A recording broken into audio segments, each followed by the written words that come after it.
మీరు ఎప్పుడైనా గమనించారా, ఎగ్జామ్స్ ముందు కానీ లేకపోతే ఎక్కువ ఒత్తిడి ఉన్నప్పుడు లేదా అధిక సంతోషంగా ఉన్నప్పుడు కామన్గా చెప్తుంటారు బటర్ఫ్లైస్ ఫ్లయింగ్ ఇన్ స్టమక్ అని. సో అట్లా ఆయన లేకపోతే పడని ఫుడ్ తిన్నప్పుడు నీరసంగా ఉండడం కానీ, తలనొప్పిగా ఉండడం, తల బాధగా ఉండటం, ఇవి గమనించే ఉంటారు. సో ఇవన్నీ మన ఇమాజినేషన్ అనుకుంటున్నారా? కాదు, దానికి నిజంగానే ఒక కనెక్షన్ అనేది ఉంటుంది. సో దాన్ని గట్ బ్రెయిన్ యాక్సిస్ అంటుంటాం. సో గట్ బ్రెయిన్ యాక్సిస్ అంటే ఏంటి? నేను doctor Pavan, I'm gastroenterologist, Manasa institute of gastroenterology, Vijayawada.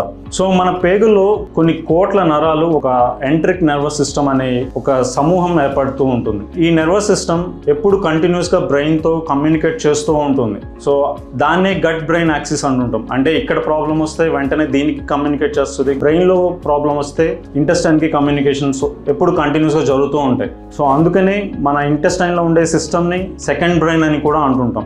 So ఈ గట్ బ్రెయిన్ యాక్సిస్లో మన పేగులో ఉండే బ్యాక్టీరియా కూడా ఒక ఇంపార్టెంట్ రోల్ ప్లే చేస్తాయి. ఈ ఎంట్రిక్ నర్వస్ సిస్టమ్ మనం తిన్న ఆహారాన్ని డైజెషన్కి, అలాగే పేగు కదలికల్ని కంట్రోల్ చేయడమే కాదు, కమ్యూనికేషన్ ఎప్పుడు టు అండ్ ఫ్రో మన బ్రెయిన్, మన మెదడుకి, మన ఇంటెస్టైన్ సిస్టమ్ని కమ్యూనికేట్ చేసుకుంటూ ఉంటాయి. అలాగే మన కమ్యూనికేషన్ సిస్టంలో బ్యాక్టీరియా కూడా ఎంతో ఇంపార్టెంట్ రోల్ ప్లే చేస్తూ ఉంటాయి. సో మనం చేయాల్సిందల్లా మన గట్ హెల్త్ సరిగా ఉండేటట్టు చూసుకుంటే మన మెంటల్ హెల్త్, మన బ్రెయిన్ కూడా హెల్తీగా ఉండేటట్టు చూసుకోవచ్చు.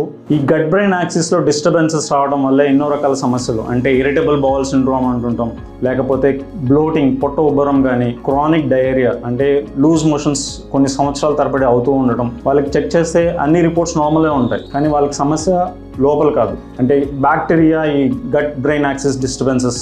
ఇంకా కొన్ని స్టడీస్లో మూడ్ డిస్టర్బెన్సెస్ కానీ, డిప్రెషన్కి కారణం కూడా ఈ గట్ బ్రెయిన్ యాక్సిస్లో డిస్టర్బెన్సెస్ రావడం అని ఈ మధ్య స్టడీస్లో తేలింది.